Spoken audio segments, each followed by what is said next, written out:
A ideia de, Freud é isso, Jung é maravilhoso, Skinner, pai, blá blá blá. Gente, são pessoas, são teóricos, são pesquisadores, são cientistas. Como a gente já viu em outros momentos, a ciência não se propõe a ser a verdade absoluta. Ou seja, se ela fosse isso, ela seria dogmática. Dogma é religião. E muitas vezes, muita gente vai trazer as teorias psicológicas de uma forma quase dogmática, como se fosse, nossa, isso é a verdade absoluta. E, durante um certo tempo, a própria psicanálise foi se construindo com base nesse processo, de que Freud era quase que o pai da psicanálise. A gente ainda ouve isso em termos de senso comum, mas a gente precisa romper essa lógica, ok? Freud não é o pai da psicanálise. E dentro da própria teoria psicanalítica, o pai tem uma função, que é ser abandonado. Ok? Então, a gente precisa abandonar essa noção de que Freud é pai. Ok? E o domínio brilhante de Freud da linguagem permitiu apresentar suas teorias de maneira estimulante e excitante. Gente, indico a vocês, e vocês vão ter mais oportunidade disso quando vocês estiverem tendo teorias psicanalíticas, a lerem Freud. Dos textos psicológicos que vocês já devem ter lido, por exemplo, até o artigo que eu passei de psicologia histórico-cultural, Freud é muito mais fácil de ler. Até parece mais difícil, mas ele é muito mais fácil de ser lido, de ser compreendido em um determinado nível. É uma leitura bem gostosa, é uma leitura bem interessante. Indico vocês começarem a ler aí as obras freudianas, ok? Se interessarem pela vertente psicanalítica também. A compreensão de Freud da personalidade humana baseou-se em suas experiências com pacientes, ou seja, a construção teórica freudiana partiu da prática clínica. Okay? É a prática clínica que vai possibilitar que Freud construa a sua teoria. E é muito interessante porque estudar a teoria freudiana psicanalítica é se deparar com diferentes processos científicos de construção e reconstrução. Ele constrói uma lógica que logo depois ele abandona por ter material novo que vai refutar o seu próprio pensamento anterior e ele vai construindo novos modos de pensamento. Então a teoria dele é muito legal de se ver esse movimento científico de construção e reconstrução do próprio conhecimento. Ok? Análise de seus próprios sonhos e vasta leitura. Sua teoria passou por constantes revisões durante os últimos 50 anos de sua vida. E essas revisões vão ser continuadas pelos psicanalistas pós-freudianos. A gente vai ter aí diferentes interpretações ou diferentes aprofundamentos da psicanálise.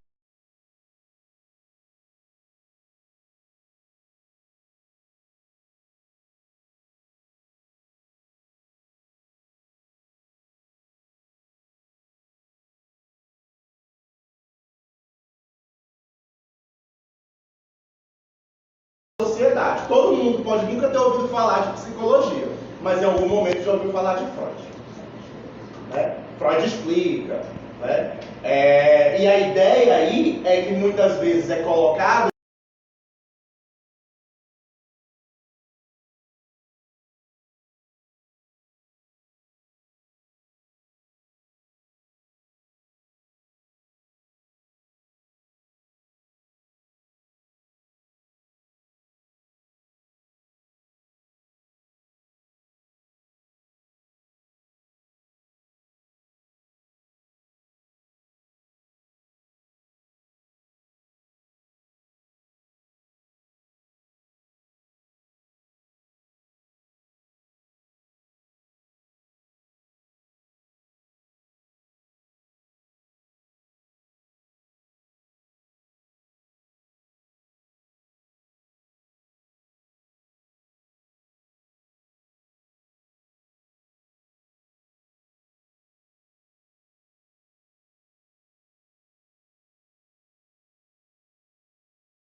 é uma visão de mundo.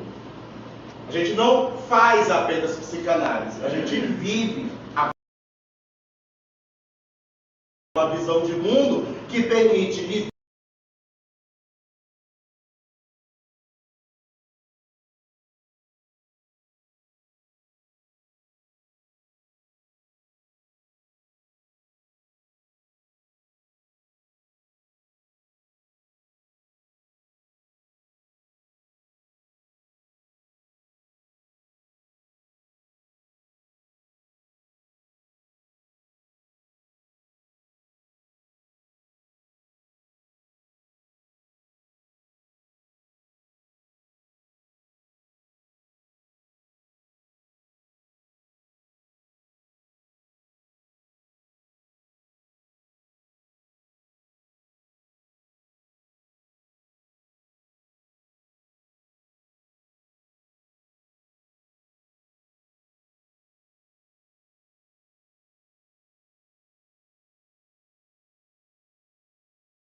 o pré-consciente e a consciência. Okay?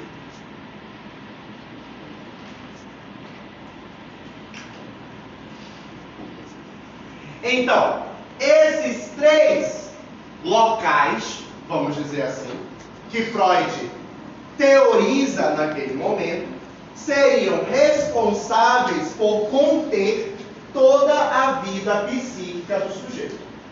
E aí vem o primeiro, não o primeiro, mas um dos termos fundamentais da teoria psicanalítica: a existência do inconsciente. Para a teoria psicanalítica, a existência do inconsciente é primordial na estruturação do sujeito. E o que significa esse inconsciente? Nesse primeiro momento, o inconsciente seria o lugar que contém todos os impulsos e desejos, além da consciência, que motivam sentimentos, ações e palavras. Então, o inconsciente, para Freud, seria, nesse primeiro momento, o local onde estariam, entre aspas, guardados todos os desejos e impulsos da vida humana.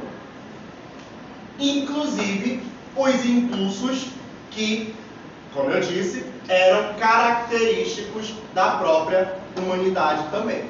Dessa humanidade instintual, agressividade e sexualidade. Ok? Então, o inconsciente, nesse primeiro momento, seria esse lugar, essa região, essa zona, onde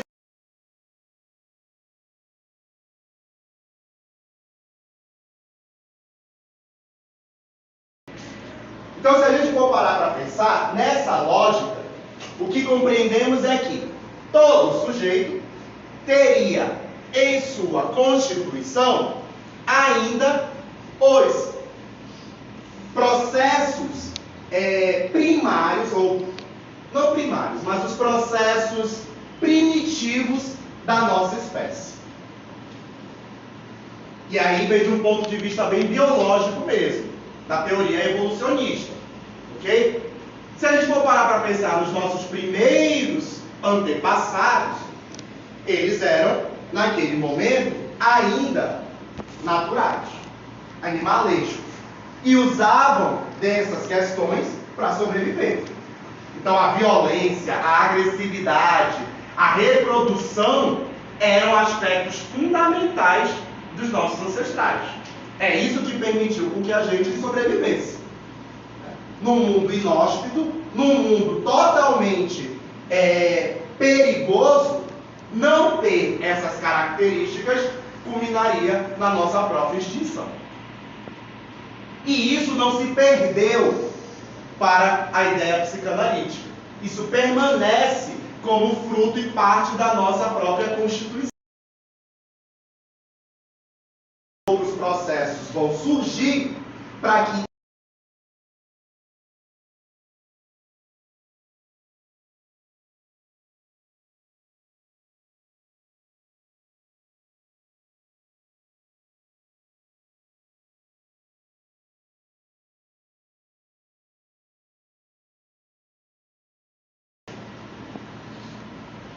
mas nós não matamos. Por quê? Quem falou? Moral. Freud vai dizer que a moral vai ter um impacto primordial na vida humana para que essas pulsões não sejam liberadas. No entanto, não quer dizer que elas não existam. Em muitos momentos, a gente vai precisar dar vazão a essas pulsões, mas de uma forma que a sociedade possa aceitar naquele momento. Já pararam para pensar, por exemplo, que a agressividade ela está contida em todos nós. E temos todos a capacidade de matar alguém. mas não matamos por conta da moral. Mas a gente utiliza várias estratégias para matar alguém. Estratégias mentais, estratégias emocionais, estratégias comportamentais, inúmeras. Exemplo, esportes de luta. Se a agressividade ela não existisse, esportes de luta não precisariam existir também. Qual é a lógica de um esporte de luta? Para que serve um esporte de luta? Do ponto de vista psicológico.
disponível e desempenha papel relativamente menor na teoria.